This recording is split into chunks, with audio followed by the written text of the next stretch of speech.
Hello, civilized people. There are very few times in political history where a debate can be said to have fundamentally altered the state of a presidential election. Normally, there are one liners that get quoted, maybe some snippets taken out of context by media, catering to the opposing side to engage in some good old fashioned slander, which admittedly is less a crime and more a hobby in the political industry. Some debates have had meaningful impacts, such as Reagan's final debate with Carter, which saw undecided voters overwhelmingly swing toward Reagan. The first Biden versus Trump debate, this cycle, was different, vastly different from other debates within living memory, in that it has fundamentally changed the dynamics of the race entirely. In addition, proving to be quite damning to an entire industry, while also making a few people question the existence of the supernatural. So go get your black robes out of the attic. Put on some cologne to mask the sense of cadaverine and putrescine. And dust off that old book with the skull motif that was given to you by your crazy Arab friend Abdul, who seems a bit too into tentacles.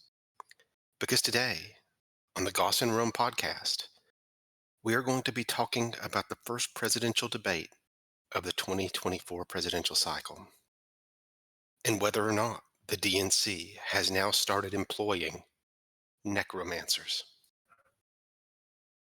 So, Colton, how are you doing this evening? Um, I well compared to Yeah, earlier, that was way more interesting than it had any right to be.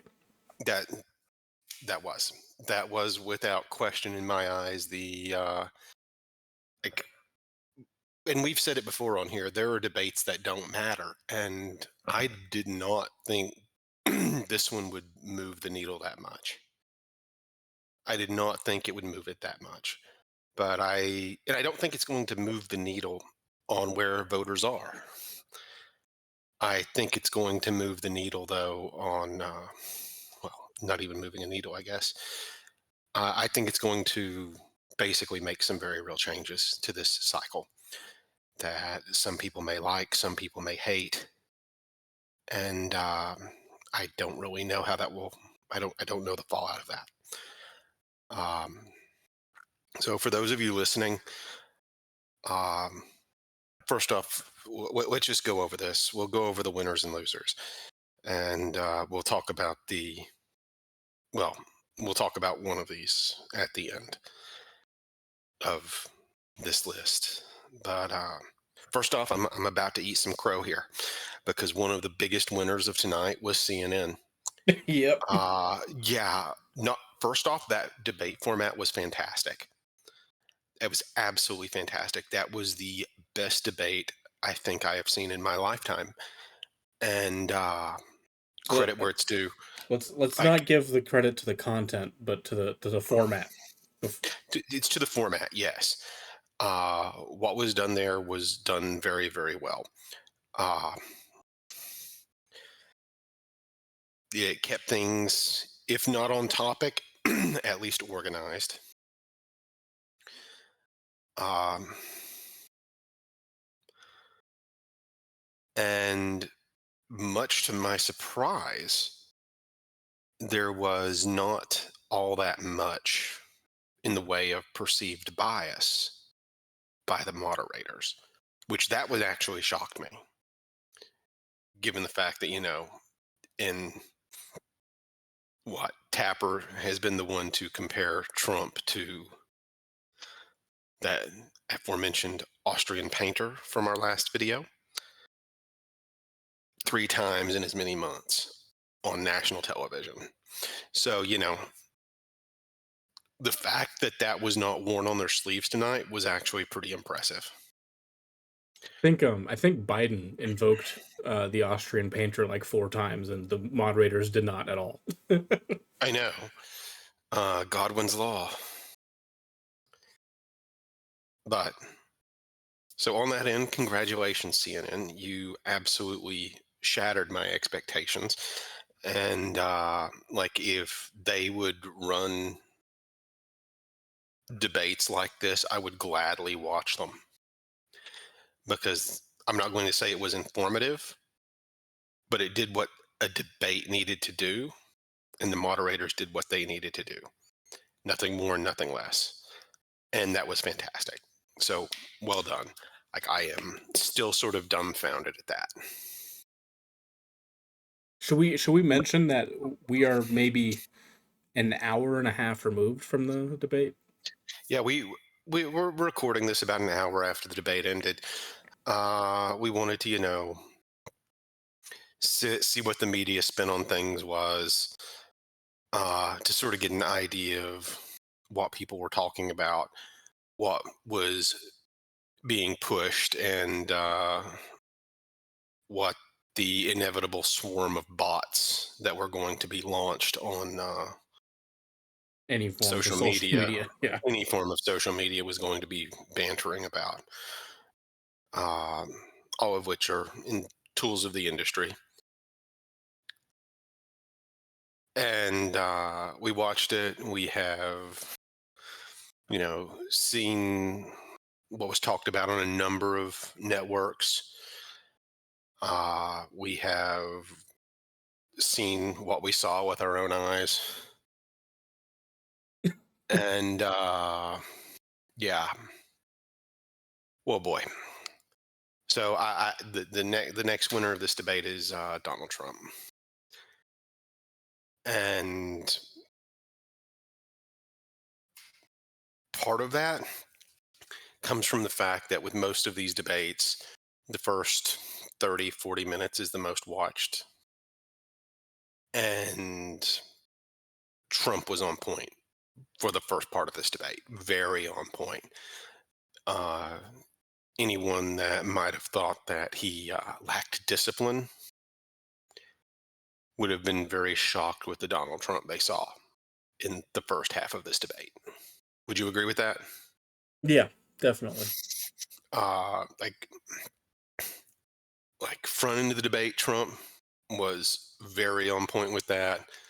Later on, he started going on, but in every instance, just for the purpose of debating, he hammered Joe Biden on what are essentially the major issues, according to polling of this election. And he hammered him incredibly hard on it. Again, even when it wasn't it wasn't the topic of conversation, he went back to it again and again. He made every policy discussion about immigration, the economy, and like foreign affairs, and the areas where Trump is perceived to be better. And can I speak for a moment? Yes. So Robert and I, we watched the debate together, and there were moments where I was like, he's just repeating himself again. And then Robert was very insightful when he was like, this was when they were talking about childcare, and Robert said, he's not going to pick up anything here, so he's just going to bring it back to all that Yeah. matters, the major issues. He's not, nothing he can say can pick him up any voters on this issue. Yeah. Inflation, the economy, and Immigration. immigration are the big things. Uh, those are the major issues of this currently. And to his credit, Trump has largely written off the abortion thing. Yeah, the way he handled the abortion in the beginning, He handled abortion perfectly, which didn't think I'd say that, about Donald Trump. yeah, that's not something you expect from a Republican in general. Yeah. And yeah, that was freaking amazing. What was done there was phenomenal. And oh my god, basically, even the January 6th thing, he handled that perfectly.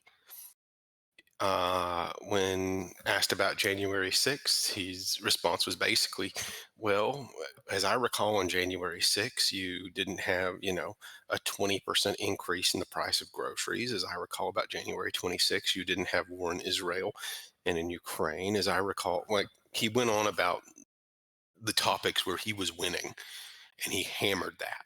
Hmm. And that's basically, he gave as good of a debate performance as he could have given. And even in the non-conventional, like the Trump expected way of winning a debate, he even got some quips in there, like when Joe Biden mentioned he accidentally had a gaffe where he said that he killed Medicaid, or is it Medicare or something like that? uh, I beat Medicaid. Yeah, And Trump's response was, yeah, you beat Medicaid into the ground. yeah, and surprisingly, his mic wasn't muted at that time, so he even got the quips in there every once in a while. And Um, I mean, what was it? Trump claimed that he discovered water in the US. I mean, there was some funny shit both of them said. But I mean, the only time it really, the area where it was, I think probably the best one liner of the night was that I guess Trump was given a chance at a rebuttal to Joe Biden. And his response was, I don't know what the hell he just said. I'm not sure he knows what the hell he just said. yeah, that he got his sound I, bites in. Trump won on the sound bites, on the content that was discussed, just because candidly Trump can actually form reliably coherent sentences. Trump won content. Like, he basically won every category. Oh boy. Let me get my notes back up. And there is a third winner, and that third winner is Joe Biden's doctors. At this point, look, we've said it before. We'll say it again. We are professionals within this industry. For the purpose of what we do here, we refrain from partisanship. We would be calling things the same way if it was going for the other. Like, if Trump had gone up there and looked like he did tonight, looked like Biden did tonight, we would be shitting all over him just as much. But d- I don't. I think it's safe to say that Joe Biden was probably getting some uppers ahead of this, and Maybe they didn't time it right. so I don't know if they didn't time it right or what, but given some of his other performances, those uppers hit. It was an appropriate dosage, and Biden actually managed to get through the debate. So the winner we are talking about now is Biden's doctors. Although personally, given the appearance of Biden during this debate, I am not entirely convinced that those doctors are Tending to not the living. actually not. I think that they are practicing the dark arts, as it were, Cole. Um, because as we go into the losers of this debate, I'm going to throw out obviously Biden imploded, and he came into this looking like, I don't know, an extra in a zombie movie that was fresh, hadn't rotted yet. But the jaw was slack, that distant stare, not all there. So Oh I, my God, it I was. should we move on to Biden then? Yeah, we got to go to Biden. This is. I think the best way to just give a three sentence, summary is a political campaign never wants to admit that they have done anything wrong or anything negative. Is that a reasonable thing to say? That is very reasonable. Kamala Harris went on to CNN with Wolf Blitzer and I think it was Wolf Blitzer. No, it wasn't. It was the other guy. My bad. Um, and said, yeah, he got off to a slow start, which is about as you don't want your running mate saying that. Yeah. Well, let's put it like this: at the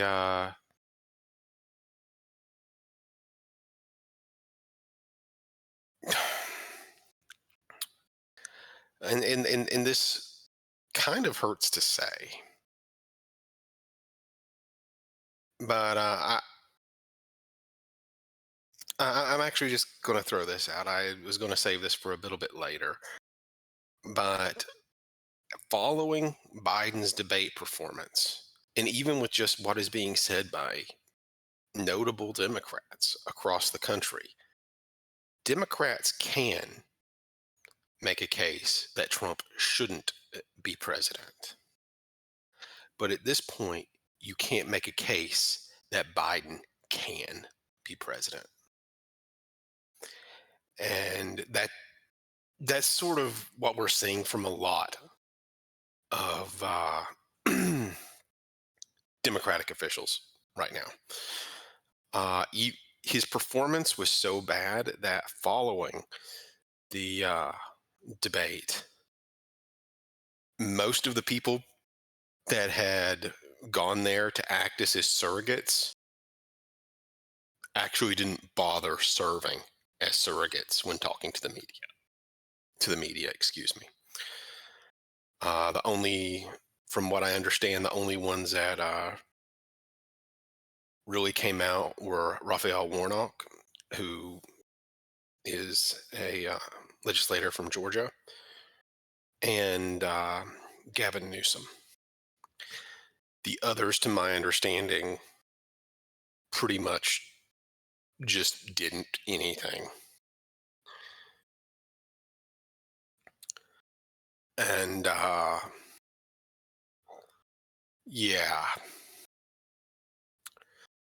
when your own people aren't willing to go out and, speak on your behalf because your performance was that bad, that's a real problem. A rough night. That is an awful, awful night. I'd say that Biden had so awful of a night that it is debatable whether it is conscionable to put him on the ballot.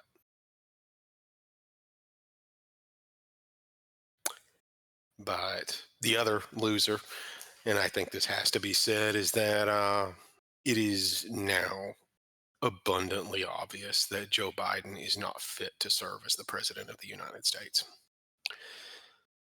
It brings up some concerns of if Trump is winning by so much now, right? Yes, I want to throw this in because we haven't discussed polls. I believe it's Quinnipiac. They are generally a left-leaning poll. They usually overpoll Democrats. So whatever they put forward usually overestimates Democrats. And they are right now giving Trump a 4-point lead in the national popular vote. A Democrat to win just because they have such bastions in New York and California, which are very populous, they they generally need to win about 51 or 52%, more or less, I'd say, to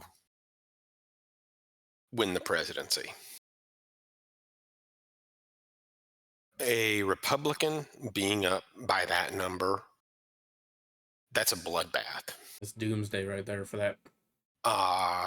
We are talking about, I mean, even recently, we have seen polls that are indicating Trump is quite likely, given his regular overperformances over all the polls, he is quite likely to win Virginia and Minnesota, which at this point, I believe he's up beyond the margin of error in Pennsylvania. Not to mention his massive growing lead in Nevada. Trump's up outside the margin of error in Nevada and So unless they've magically found a way to accurately poll Trump supporters, which they've historically only gotten worse at,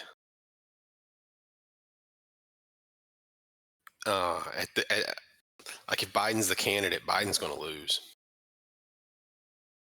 Like I think I don't even think that should be contentious at this point. Well, how much do you think that the polls are going to change following this debate? Uh, Let me put it like this: I don't think it will have. I think I said this earlier. I don't expect it to really move the needle on the polls. Uh, the area, I think you.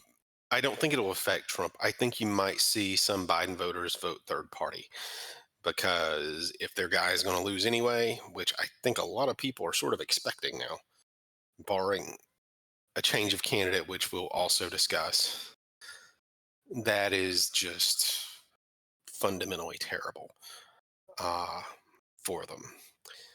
I think that RFK might see a bump, and I think Biden might see a decline. I I saw But I don't think it'll another impact Trump.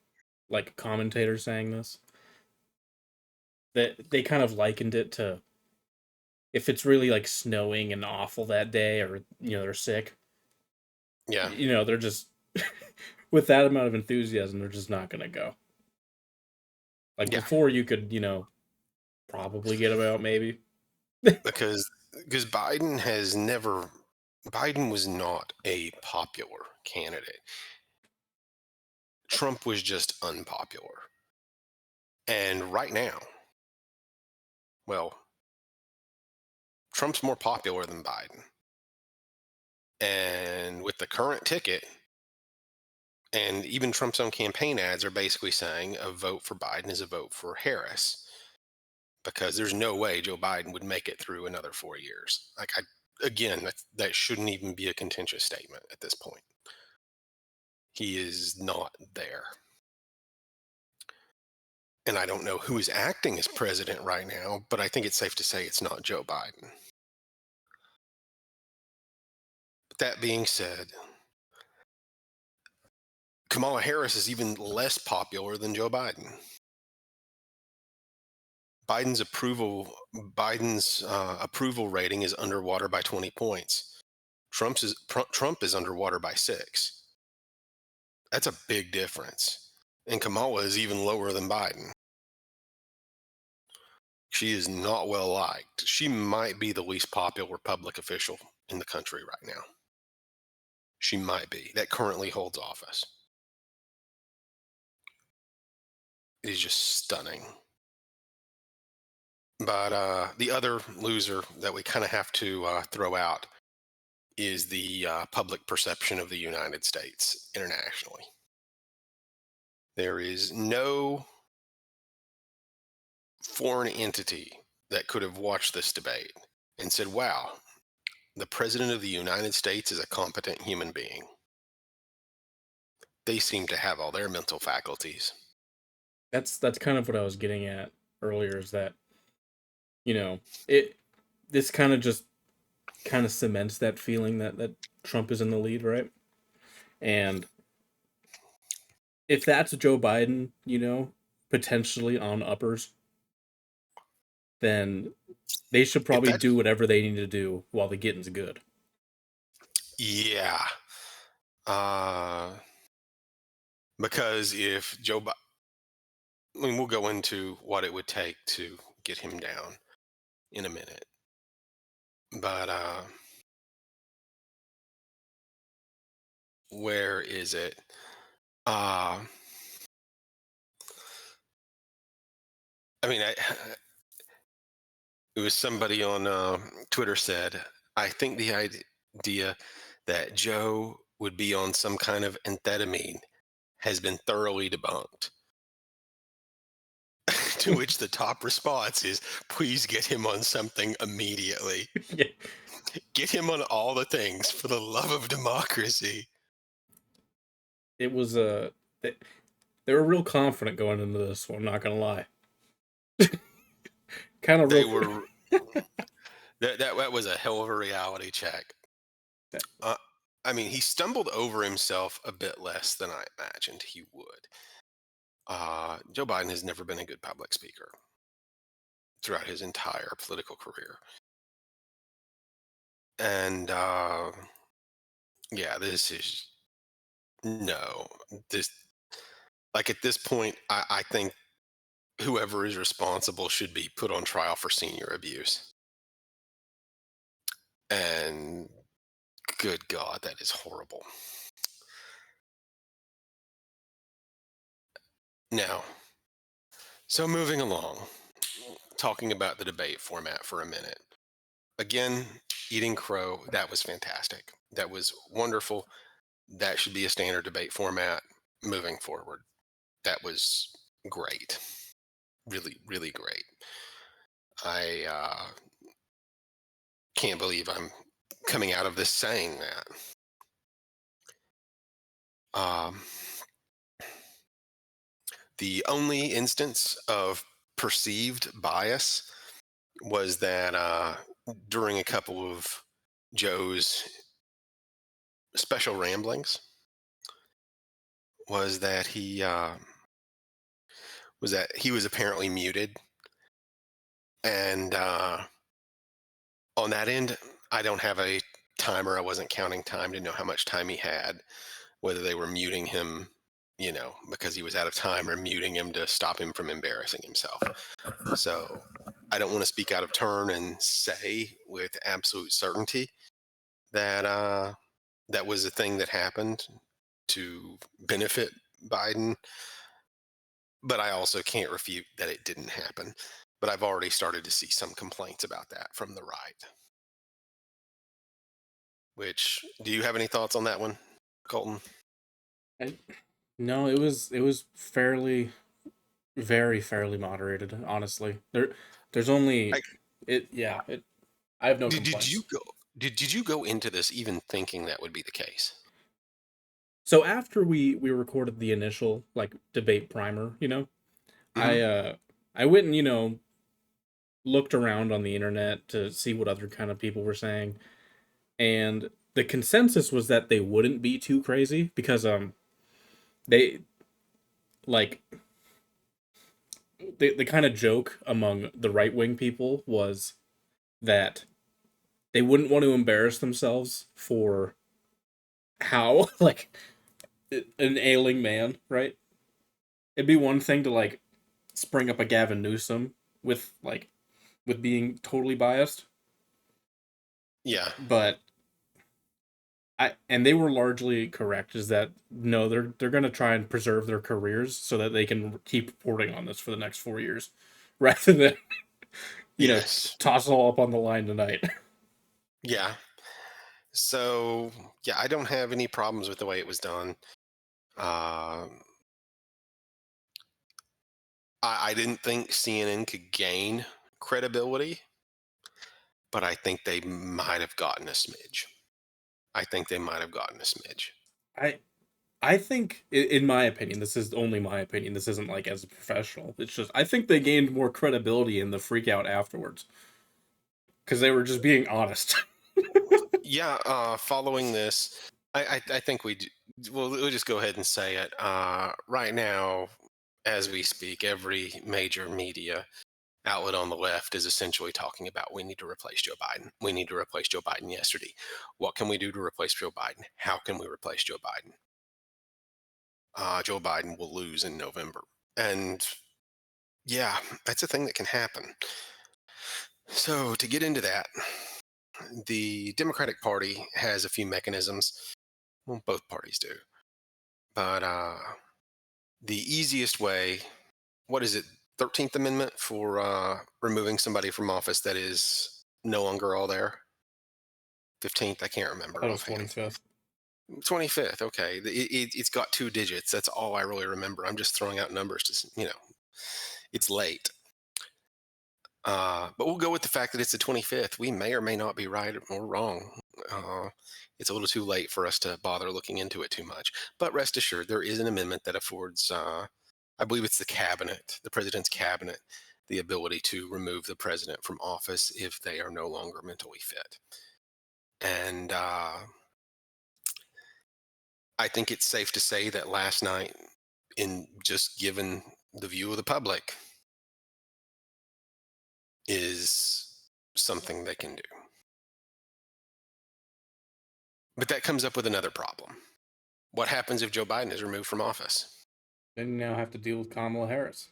I have to deal with Kamala Harris. And guess who will be the nominee if Harris becomes president? Kamala Harris. So, Yeah, as they don't want such, that. they don't want that. They really don't want that. Dare I say, despite the situation tonight, Harris will do even worse in the polls than Biden would, just because I don't remember exactly. I think she's like 4 or 5 points popularity wise lower than Biden.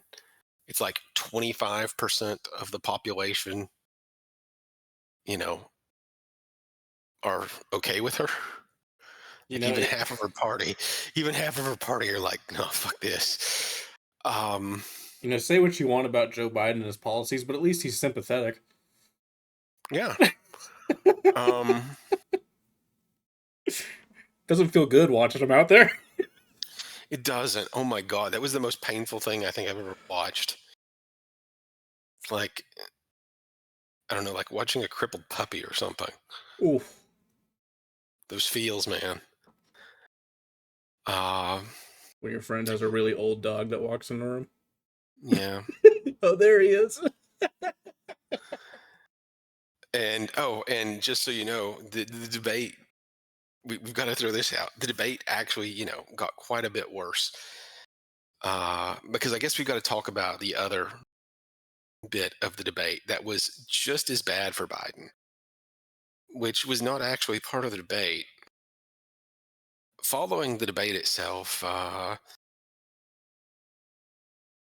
they were still, broadcasting the stuff from the room as the candidates leaving the stage, and Joe Biden didn't really know how to get off the stage.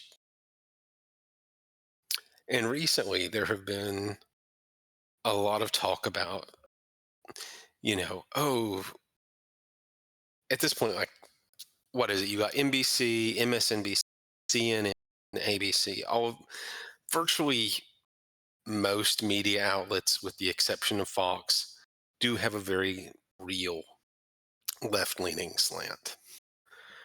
And so, whenever Fox or, at this point, you've got a lot of people on YouTube, Rumble, all that stuff that, discuss politics and show video clips. And they would show videos of Biden, at events, and he would, randomly just wander off or he'd get lost on stage. And they were referring to this stuff as being, I guess the term they started using in the last few months is cheap fakes, where it's just, oh, no, Biden wasn't just wandering off. He was turning around to, talk to someone who was off screen. And tonight we kind of just outright saw that every media outlet that was doing that was pretty much full of shit. And we're openly covering for him, which pretty much blatantly displayed their biases. I tonight, after the debate, like, his wife Jill had to go onto the stage to help him off, and It was like two it, stairs. it was 2 stairs, man, 2 stairs, and that's not a good look. Not a good look. And I mean, so it, yeah, it's not really, they're not fake. I mean, there's a lot of stuff that is shown that is fake, but Joe Biden's dementia moments are not one of them. That is a very real problem. That if Biden stays on the ballot, which at this point I have very real questions about whether he will, uh, that they will have to address. But going back to what I was talking about before this and before I think I've gone off on two tangents now in ways that you would remove a candidate from a ballot. The other is that Joe Biden could willingly step down and just decide not to run again, which opens up a lot of problems because all of a sudden those delegates at the convention are going to be the one who decide who the candidate is going to be, which removes any sort of democratic process from candidate selection, which history has shown doesn't work well. In fact, it works very, very poorly. Um, if you are a follower of the keys to the White House system, doing that hands the election handily to Trump. Handily to Trump. The other problem is who the hell do you pick? You can't you can't have somebody that has gone out and said Biden's fine. He doesn't have to, because everybody kind of knows you're a liar at this point. So there goes Gavin Newsom. It's no secret that he wants the White House. I don't think he has a path to the White House, but it's no secret that he wants it. He's a bit too progressive in my eyes to actually win a lot of the. I think that he is the type of candidate that has driven a lot of people into Trump's arms. Mhm. And while he's not terribly unpopular in California, he is very unpopular nationally.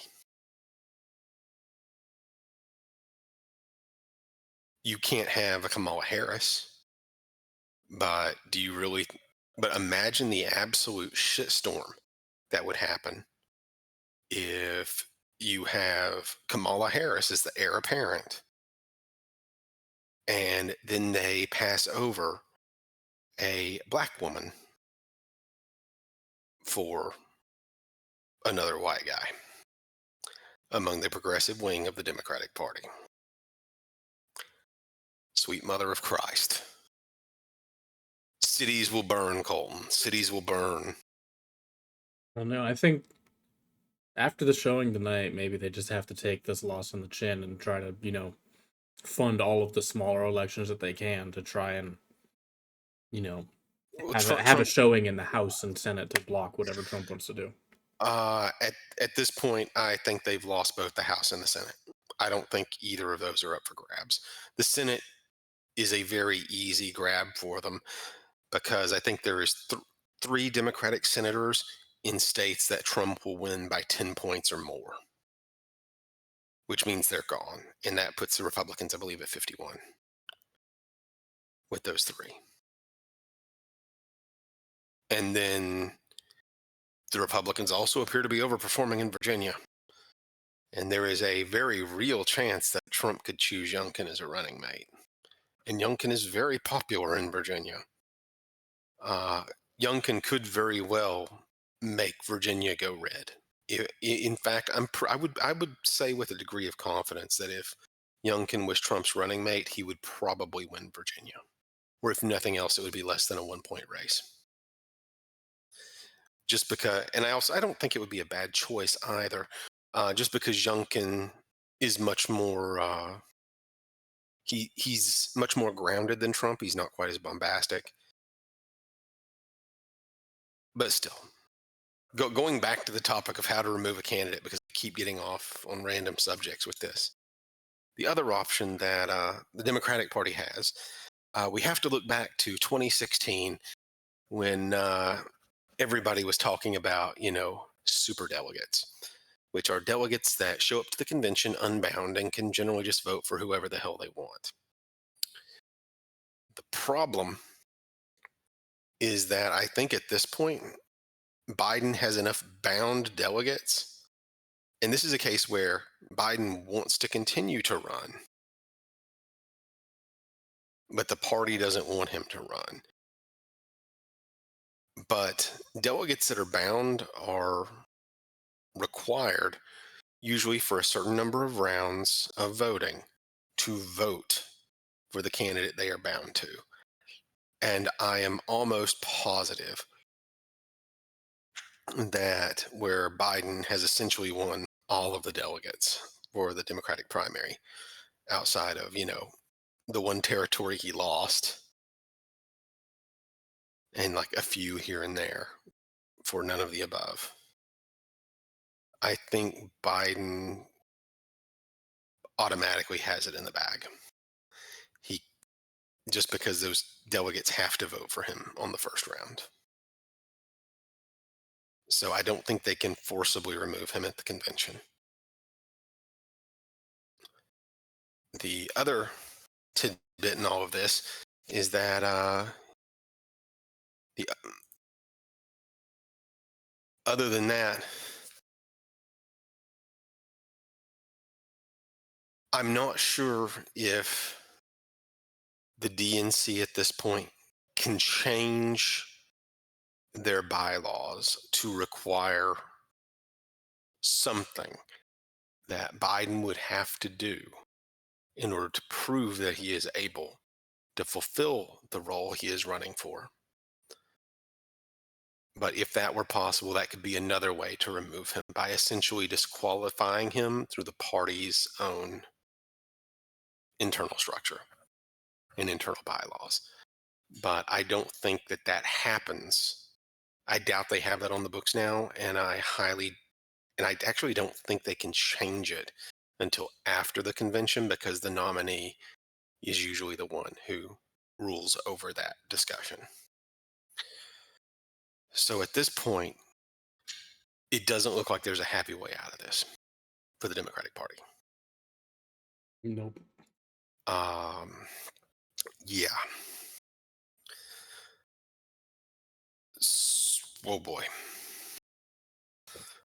Now, and the other problem is, even if they do that, who the hell do they choose as a candidate that is enough of a household name to draw appeal that people know of to make them known before the election? They don't have one, at least in my opinion. Huh? So they don't have one, at least in my opinion. And I'm going to say something that I never thought I'd say. I think too many ties to Biden. You think what? I think Michelle Obama would lose at this point. Too many ties to Biden. I mean, maybe, but I don't even think she's said multiple times she doesn't want it. There's been people that were Ah, her former Secret Service members that have said that she hates anything to do with the limelight. She hates it, hates it, hates it. I'm more of the. I don't think she's gonna, be like the Undertaker music coming out. yeah. It's. I don't know who they'd pick. They'd probably have to pick some moderate Democrat in, like, very, very milquetoast Democrat, just to get a name on the ballot, and then hope that Trump imploded. Which at this point, it doesn't look like that's going to be the case. I mean, right now, the only thing that I've heard discussed that could be like, oh, Biden can beat Trump, is if they wind up sentencing Trump to go to prison. And given what we've seen, I'm almost positive he'd win in an absolute landslide if they sent him to prison. Yep. So I mean, you okay. indict him and he goes up 2 points in the polls. Send him to prison, he'll probably gain 5, 10. They've turned him into a very sympathetic figure. Shall we get back onto the debate? Yeah. So, and the fallout thereof. So, what in the aftermath of this, you've sort of seen how the media is reacting. What? You're cutting out a lot, Robert. Oh, in the aftermath of this, you have seen how the media's sort of taken this affair. Uh, just give me your general thoughts on that. Um, And yeah, I think largely they're making their own media like hitstorm which tracks with how media are. But there'd be a lot less people talking about it if they didn't have grown men crying on CNN. What was it, Van Jones? Yeah, we're like damn near tears. Like, Yeah. Yeah, it was a bit nuts. It was a bit nuts. It's like I just want to, pull up some of the news articles about this just to get what the headlines are.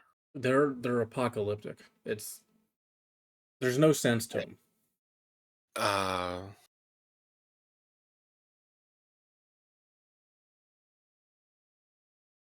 let's see.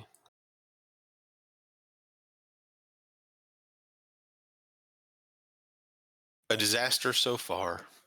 Biden freezing on stage during debate draws fire on social media. Who won the debate tonight?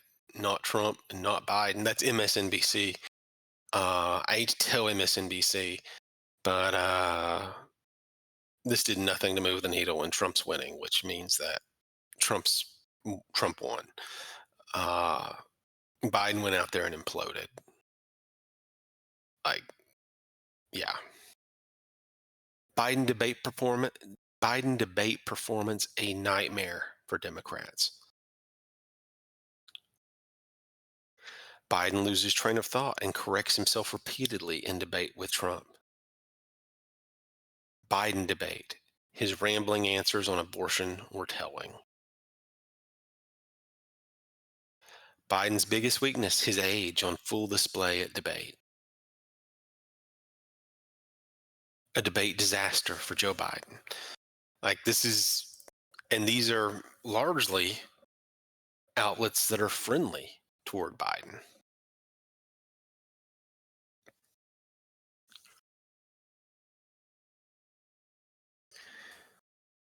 I mean, where is it? Uh,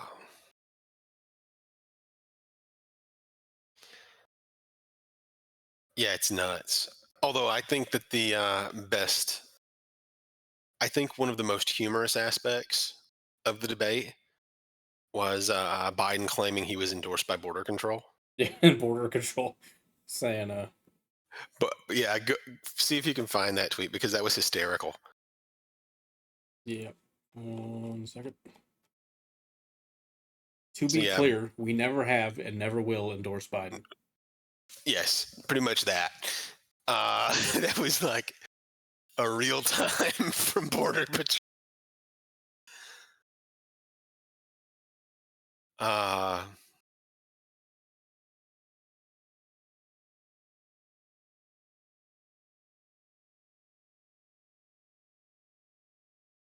but yeah, Um, suffice to say, there is very real panic regarding the Biden candidacy. it's with how rapidly the media is abandoning the Biden camp. It almost makes like conspiracy theory hot take. Almost makes Yes. me think that this is how they planned it to go, especially before the convention. Well, the other thing that's surprising is the amount of work that went into debate prep for Biden. And I'm not just, referring to the fellow in the black robes that was standing nearby over a skull and chanting in tongues. Um, Apparently, they took Biden to Camp David for a week. And apparently, he had something like 16 tutors, uh, people from the theater industry trying to, help him have a better stage presence. Ugh. Well, that didn't work out very well. Social media is plastered with Biden doing the slack jaw face. It Yeah, like it is he not good. I don't know how you managed to make confused man appear even more confused.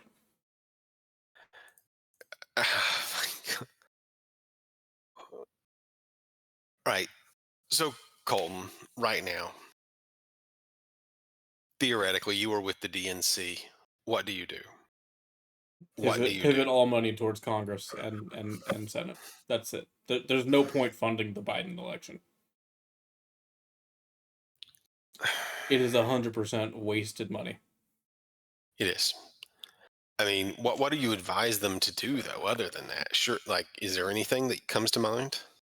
I, I don't know. Have more events where he's well drugged, and give him a microphone that's really close and make him close his jaw when he breathes. I- Have him do events where somebody's essentially a mic in Essentially, his what? ear, where somebody's feeding him what to say through a mic in his ear. That doesn't help because he sounds like a gasping, dying old man, no matter what he says. What was it? Somebody said that It sounded like a he's dying man ASMR. yes, he sounds like a dying man ASMR. Oh, you can't make this shit up. Like it. This is from his own supporters. Like it's not. I I don't This know how. Who's even his supporter at this point? At this point, it's caretakers. It's not supporters. Like the only supporter he needs is a walker. kind of. And like this shouldn't be funny, but the reality is that it's kind of hysterical because this is the state of American politics. Well, if it's not funny, it's sad, and I'd much It's rather much find it funny. I'd much rather find it funny too. Um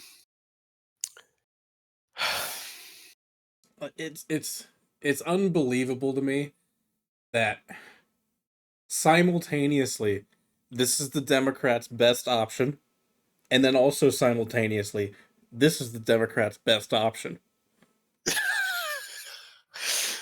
at, at this point,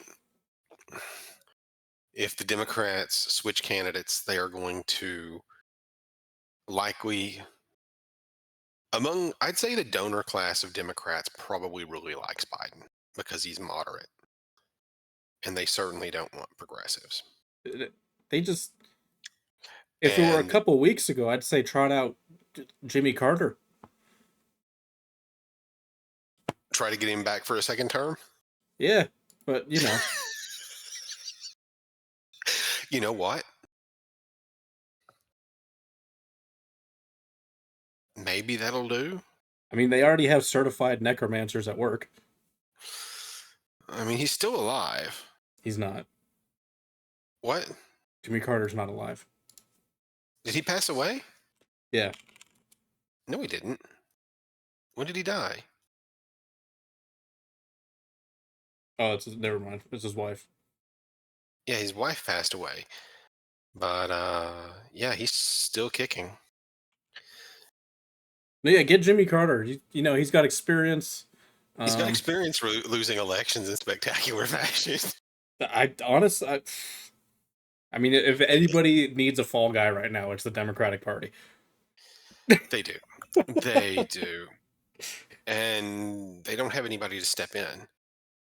And like at this point, like there are very real questions that could be asked if Trump didn't win this election cycle, which I don't want to start on that. I don't want to start on that, but it's something where who actually voted for Biden? It would be very odd. I think the question would be not who voted for Biden, because you make a mistake once, you tricked me, shame on you, right? But you tricked me once, I won't fall for it again. Old Bush, right there.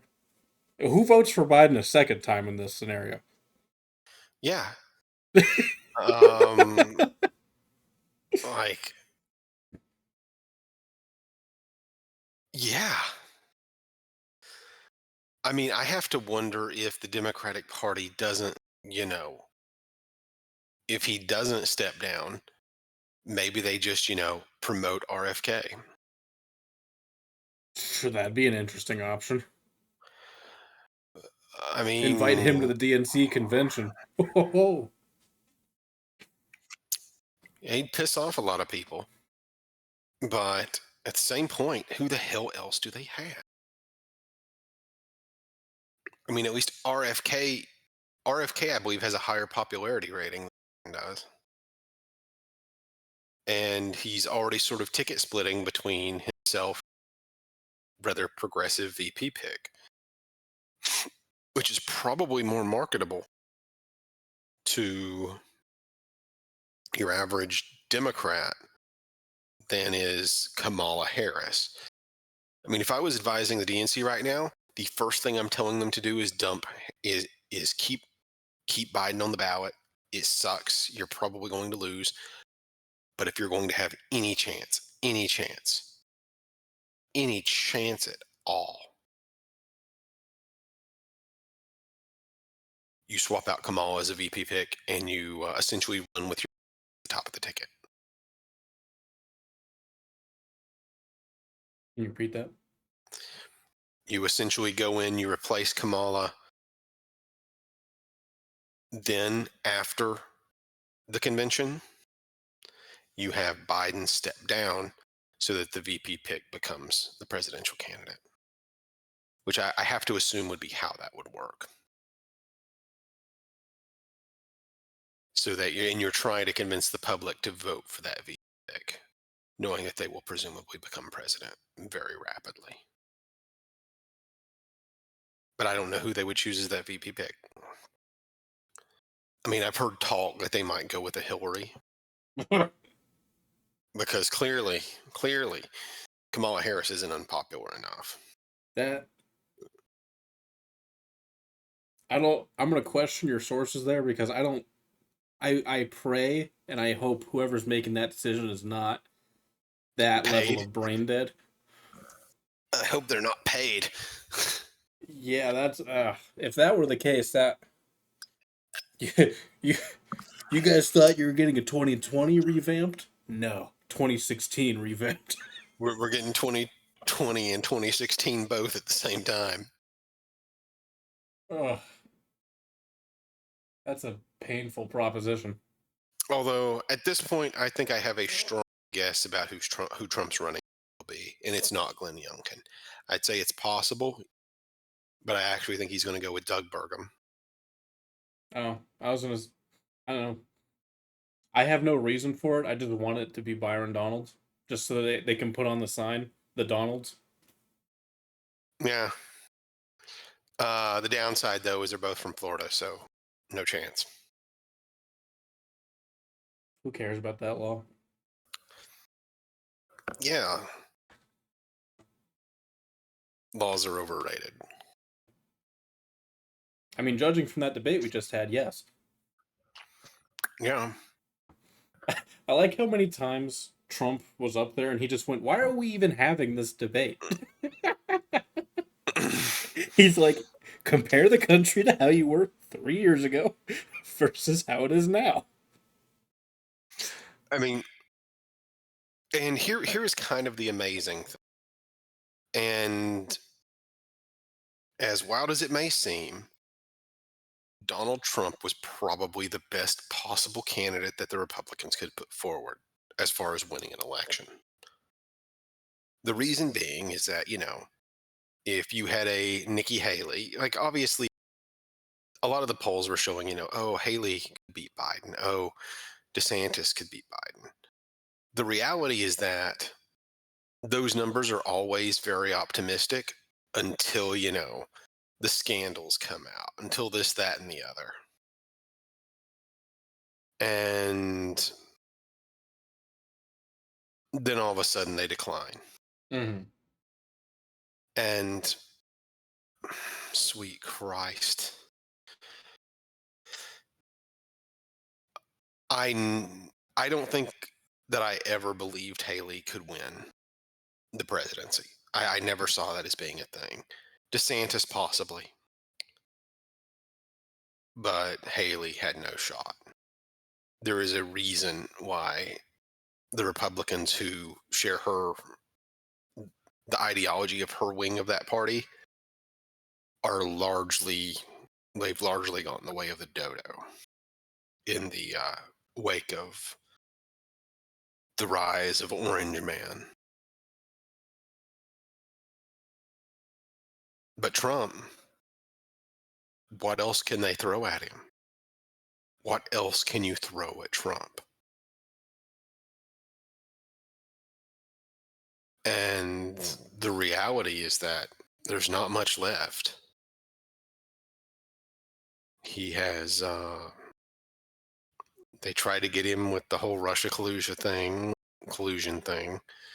They got him with all sorts of stuff. And moreover, something that has to be said when looking at this election is that Donald Trump is the only incumbent to get more votes in their second election than their first and lose the presidency. Meaning that he actually garnered support while he was in office. So, yeah. You have a candidate that, there are people that will never even be open-minded about Trump. But his floor, like the minimum percentage of votes he's going to get, is very, very high for a candidate. Very high. And in the wake of Obama's coalition, seemingly in a state of absolute free fall at the moment, I think we might be looking at a situation where, for a very long time, the higher the turnout, the more it benefited Democrats. Mm-hmm. I think we're starting to enter a political world where higher turnout benefits Republicans. Thoughts? I think that will hold true as long as this brand of populism remains active. Because the other thing that has to be thrown out is that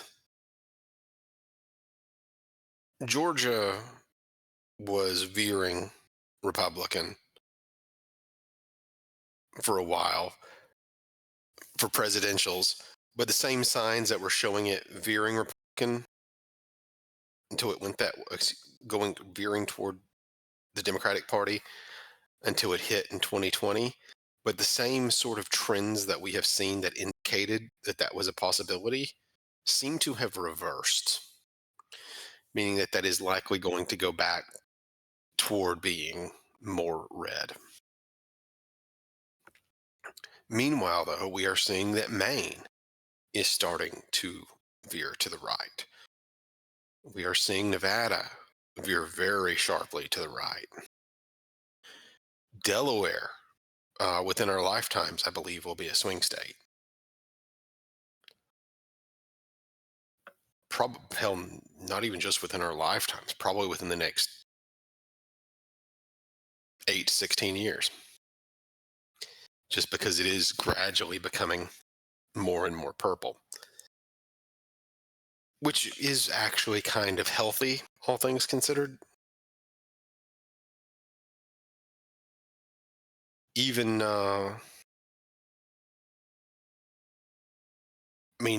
right now, I believe in California had a lot of people leave. And one of the biggest reasons that people were leaving were because of the politics and policies of the governor. And even so, you saw a disproportionate number of Republicans leaving. But right now, I believe current polling indicates that Trump would lose California, certainly, but he would lose it by 10 points less than he in 2020. And you've also got New York, where Trump is within 10 points.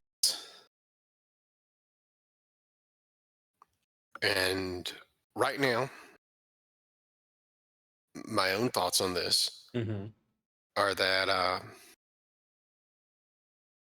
given the showing tonight for Biden, that he is not inspiring confidence, given that Trump pretty much hammered him on every major issue, barring some dramatic change.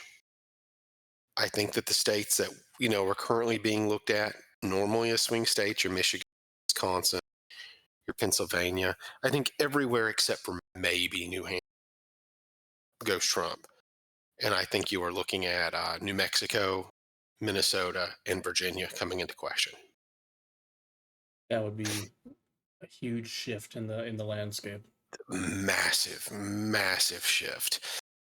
Um, so did you have any other takeaways from the debate? I guess we can, we can give Biden a little bit of credit towards the second half of the debate where it seemed like he was more in control. He still had his gaffes, but it seemed like so the debate was an hour and a half. It seemed like the first 30 minutes were solid Trump. Then Biden kind of came into it. He got a few sound bites of his own, and then the last sort of 10 minutes, Biden crashed hard again. Would you agree with that? Yeah, more or less, yes. I don't think Biden had a good period within the debate so much as a less bad period. Yeah. I mean, And at that point in the debate, once Trump wasn't being disciplined anymore, it was more just them trying to one up each other and get the last word on things rather than addressing any of the questions at all. yeah, you don't out loud Trump. So trying to, get the last word against Trump is would be damn near impossible for any living human being. But I think Trump's performance was pretty solid. Mm-hmm. Um, the the hammering on immigration, the economy. Again, we said it before, but his answer to the January 6th question was perfect. That was perfect. Um, and admittedly, it wasn't even answering the question. It was a very much a political slant, but it was the political slant that was most advantageous. There were several questions that just got completely ignored, I believe, by both candidates, Mm-hmm. where it was just no, they kept going back to the last topic. The topics that actually mattered. I The don't. top, to the credit of it, they were actually going back to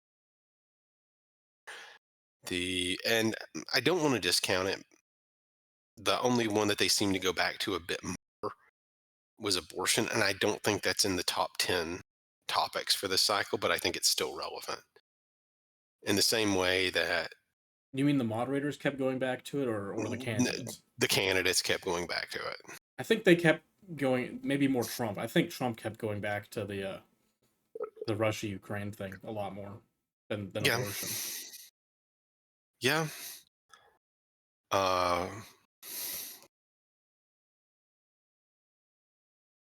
hmm. And we did see or more accurately, Colton see the bots go online on Twitter all at the same time. Be very fun. Yeah. There are a number of organizations. It doesn't work as well on Twitter anymore, quite honestly, thanks to Elon Musk.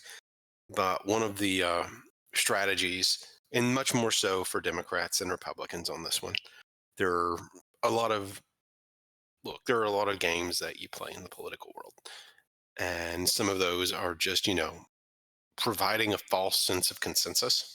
Mm-hmm. And I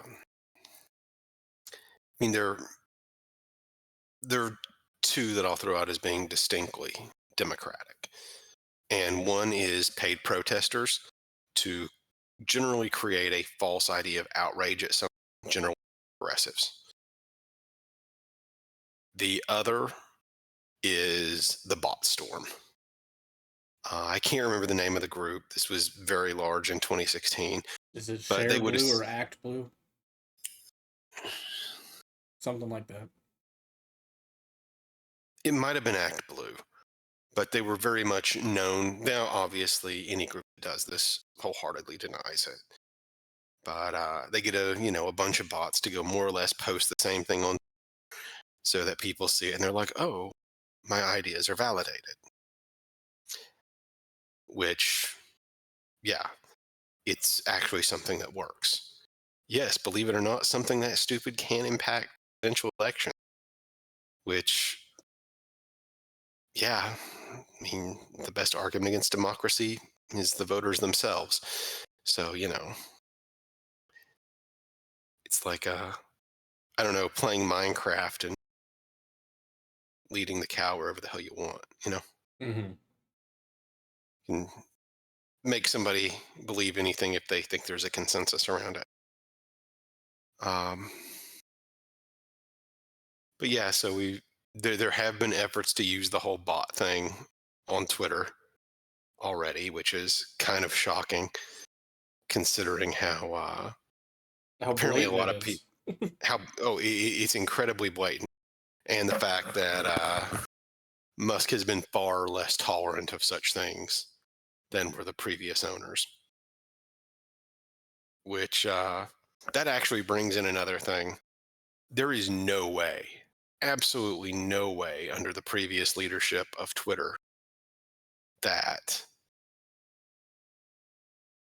all of the stuff that's out there about Joe Biden right now would and put aside. Beat that.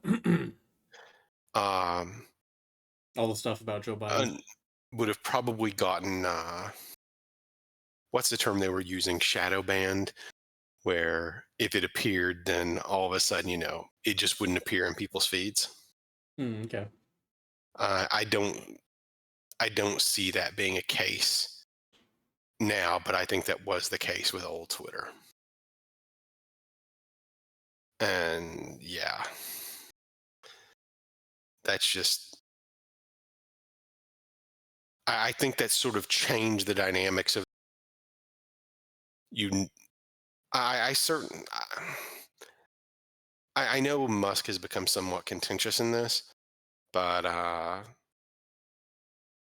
on my end, I'm hoping that the man can actually uphold, free speech absolutism just for, the sake of the concept of a social media platform actually allowing for free speech. But something tells me that just given how loud things are going to be about this, I don't think that the narrative is going to be able to be controlled on social media by the Democratic Party or any kind of organization that works alongside them.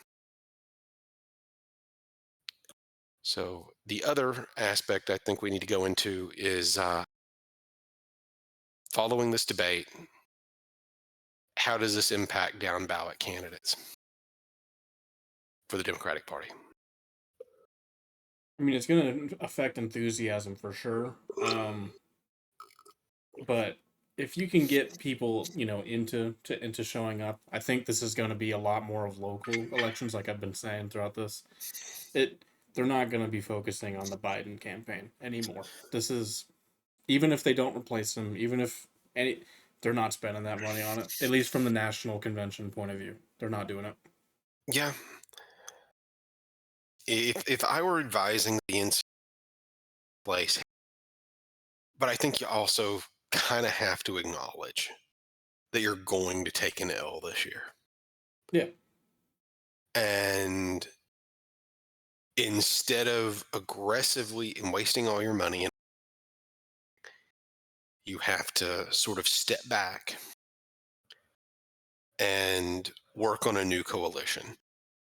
The Democratic Party has hemorrhaged white working class voters. They have absolutely hemorrhaged white working class voters. They are going to lose uh, Hispanic men.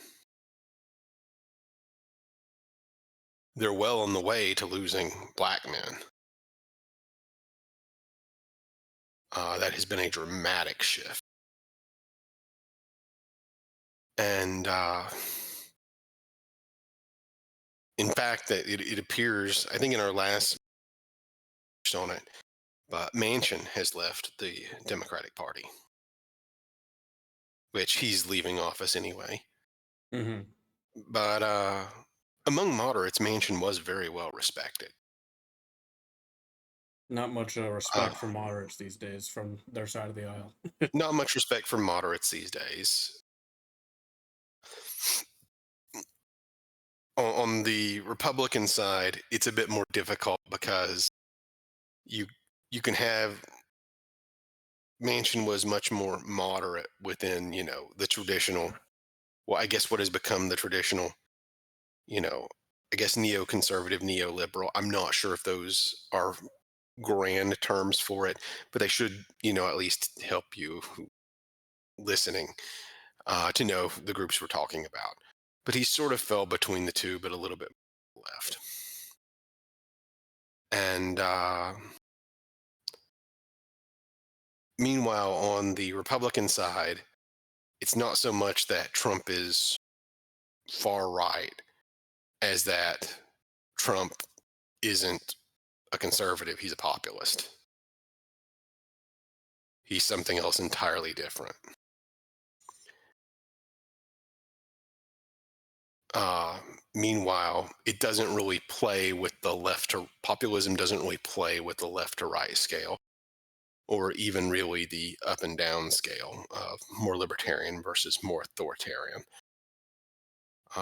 It's just sort of its own unique animal that in every case where it emerges, it's just sort of a sign of the times. Hmm. Uh, like I almost want to compare it to Lord, I can't remember the name of an old heresy of all things, where it's just like, all right, here is religion, but we're going to just interpret it through this lens of whatever's popular at the moment. And I can't remember the name of it. Hmm. But that's sort of what populism does. It's not so much a static idea determined by the current perceived problems of society. And so it doesn't really fit into that spectrum. Although, yeah, I'm still confused about the whole Trump being a right wing extremist. That one just doesn't make sense given what the definitions of those really are. He's certainly not a monarch. You sure there's a whole lot of gold? There is a lot of gold, but no strategic marriages with his daughters. Not real. Well, no, I'm just kidding. And come on, the man doesn't even. I mean, he owns how many golf courses in the UK, and he doesn't own yet. He's playing the game wrong. Um, but yeah. Any other final things in closing on this topic? Because I believe we've rambled a lot, but honestly, we're both kind of in a state of shock, just given what we saw tonight. And yeah, that's sort of where I am. No, yeah, I'm definitely more shocked by the media reception than anything else. The media reception has been like there is nothing about this that was not shocking. Uh, Biden fucking it up, that was expected. Trump remaining disciplined for as long as he did, that was shocking.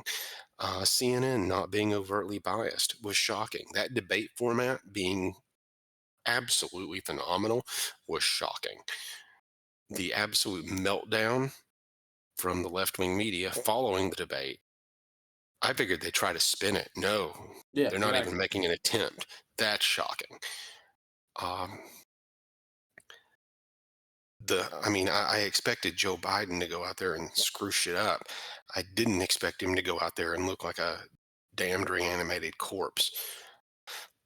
I mean, they need a better necromancer, honestly. Well, like I mean, I get it's a lost art, but come on, man. I, Yeah. you're too quick to blame the artist when you don't understand the art. You know, I get it. I am no great connoisseur of necromancy. Uh, I mean, I personally find the whole skeleton thing to be a bit more classy, just because you don't have all of that rotting meat on it. But still, I I had questions about whether rigor mortis was debate. Was what?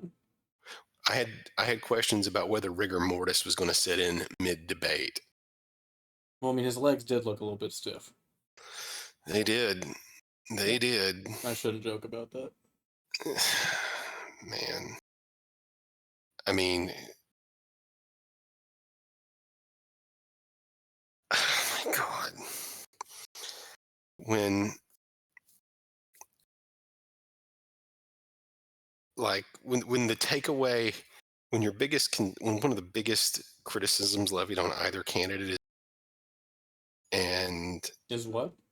when one of the biggest criticisms levied on these candidates is their age, and you can't even, when you have real doubts about whether one of those candidates is going to survive the debate itself.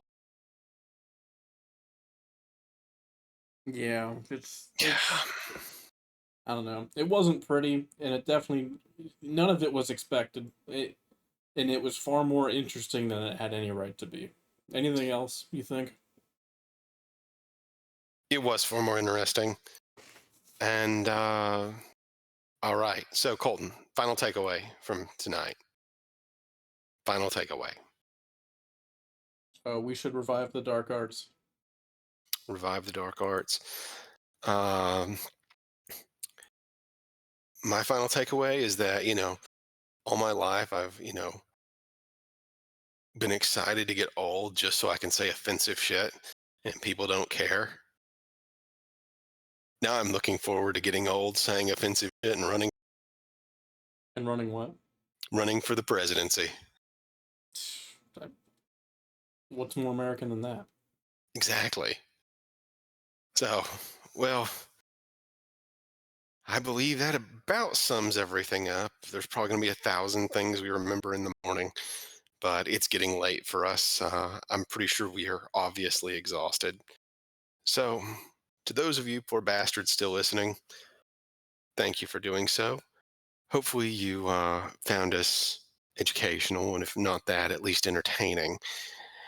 And we look forward to seeing you in our next episode. Have a good one. Take care, everybody.